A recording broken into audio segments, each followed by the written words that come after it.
Halo guys, gimana kabarnya? Semoga sehat selalu dan diberikan rezeki yang melimpah. Balik lagi bersama kami untuk membawakan kisah-kisah inspiratif yang seru juga menghibur. Tapi jangan lupa untuk subscribe, like, juga share ya, agar kami terus bersemangat dalam berkarya.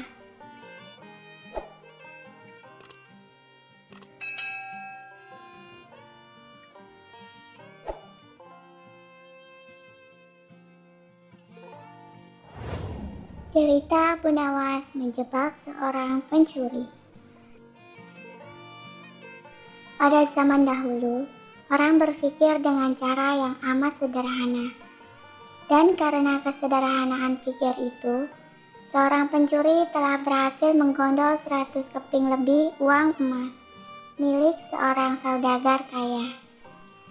Hakim telah berusaha keras dengan berbagai cara, tetapi tidak berhasil menemukan pencurinya.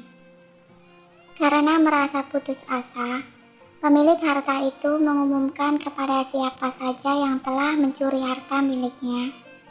Jika si pencuri mau mengembalikan hartanya, maka saudagar tersebut akan merelakan separuh dari jumlah uang emas itu menjadi milik sang pencuri. Tapi anehnya, pencuri itu malah tidak berani menampakkan bayangannya sedikitpun. Kasus itu semakin ruwet tanpa penyelesaian yang jelas. Maksud baik saudagar kaya itu, tapi tidak pernah mendapatkan tanggapan yang sepantasnya dari sang pencuri. Akhirnya, sang saudagar kaya pun mengadakan sayembara yang berisi barang siapa berhasil menemukan pencuri uang emasnya, ia berhak sepenuhnya memiliki harta yang telah dicurinya tersebut. Tidak sedikit orang yang mencoba, tetapi semuanya kandas, tidak ada yang berhasil. Sehingga pencuri itu bertambah merasa aman dan tentram, karena ia yakin jati dirinya tidak akan pernah terjangkau. Dan yang lebih menjengkelkan, ia juga berpura-pura mengikuti sayembara tersebut. Menghadapi seorang pencuri ini bagaikan menghadapi jin. Dia tahu apa yang kita lakukan, tapi kita tidak tahu apa yang dia perbuat di antara kita. Seorang penduduk pun berkata kepada hakim setempat, "Mengapa Tuan Hakim tidak minta bantuan Abu Nawas saja?" kata penduduk. "Bukankah Abu Nawas sedang tidak ada di tempat?" kata hakim itu balik bertanya. "Kemana dia?" tanya orang itu. "Ia pergi ke Damaskus," jawab hakim. "Untuk keperluan apa?" orang itu ingin tahu. "Memenuhi undangan dari pangeran negeri itu," kata hakim. "Kapan ia datang?" tanya orang itu lagi. "Mungkin 2 hari lagi," jawab hakim mengakhiri pembicaraan mereka berdua. Kini harapan tertumpu sepenuhnya di atas pundak Abu Nawas. Pencuri yang selama ini merasa aman, sekarang menjadi resah dan tertekan karena mendengar desas-desus bahwa Abu Nawas akan dilibatkan. Ia merencanakan meninggalkan kampung halaman dengan membawa serta uang emas yang berhasil dicuri. Tetapi ia membatalkan niatnya karena dengan menyingkir ke luar negeri berarti sama halnya dengan membuka topeng dirinya sendiri. Ia lalu bertekad tetap tinggal, apapun yang akan terjadi nantinya. Singkat cerita, Abu Nawas telah kembali ke Baghdad karena tugasnya telah selesai. Abu Nawas menerima tawaran mengikuti sayembara itu untuk menemukan pencuri uang emas. Hati pencuri uang emas itu bertambah berdebar tak karuan mendengar Abu Nawas akan ikut menyiapkan siasat.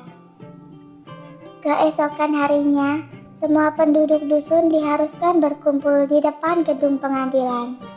Abu Nawas hadir dengan membawa tongkat dalam jumlah banyak.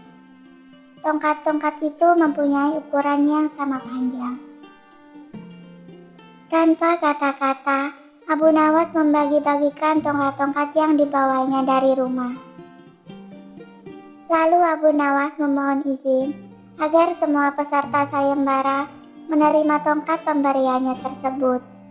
Setelah masing-masing mendapat satu tongkat, Abu Nawas berpidato di hadapan mereka. Tongkat-tongkat itu telah aku manderai. Besok pagi, kalian harus menyerahkan kembali tongkat yang telah aku bagikan itu. Keajaiban tongkat itu adalah akan mengetahui siapa yang mencuri, yaitu dia akan bertambah panjang sendiri 1 jari telunjuk jika dipegang oleh sang pencuri atau bahkan keluarganya. Sekarang kalian pulanglah, kata Abu Nawas. Orang-orang yang merasa tidak mencuri tentu tidak mempunyai pikiran apa-apa. Mereka pun langsung pulang. Tetapi sebaliknya, si pencuri uang emas itu merasa ketakutan. Malam harinya, ia tidak bisa memejamkan mata walaupun malam semakin larut. Ia terus berpikir keras. Kemudian, ia memutuskan memotong tongkatnya sepanjang 1 jari telunjuk. Dengan begitu, tongkatnya akan tetap kelihatan seperti ukuran semula, agar dia tidak ketahuan bahwa ialah pencurinya. Pagi hari pun tiba. Orang-orang mulai berkumpul di depan gedung pengadilan kembali. Pencuri itu merasa tenang, karena ia yakin tongkatnya, walau memanjang, ia sudah memotongnya semalam, sepanjang jari telunjuk. Bukankah tongkat si pencuri akan bertambah panjang 1 jari telunjuk? Ia memuji kecerdikan dirinya sendiri dalam hatinya dan bisa mengelabui Abu Nawas. Antrian panjang pun mulai terbentuk. Abu Nawas memeriksa tongkat-tongkat yang telah dibagikan kemarin. Hingga pada giliran si pencuri, Abu Nawas pun riang melihat tongkatnya yang berubah, sebab tongkat yang dibawanya bertambah pendek 1 jari telunjuk. Abu Nawas tahu pencuri itu pasti telah melakukan pemotongan pada tongkatnya, dikarenakan ia takut tongkatnya bertambah menjadi panjang. Hingga akhirnya Abu Nawas mengumumkan dan mencocokkan semua tongkat yang telah dikumpulkan. Alhasil, pencuri itu pun ditangkap dan diadili, juga dihukum sesuai dengan kesalahannya. Setelahnya, 100 keping lebih uang emas kini berpindah ke tangan Abu Nawas. Tetapi Abu Nawas tetap bijaksana. Walau demikian, sebagian dari hadiah itu dia serahkan kembali kepada keluarga si pencuri. Sebagian lagi untuk orang-orang miskin, dan sisanya untuk keluarga Abu Nawas sendiri.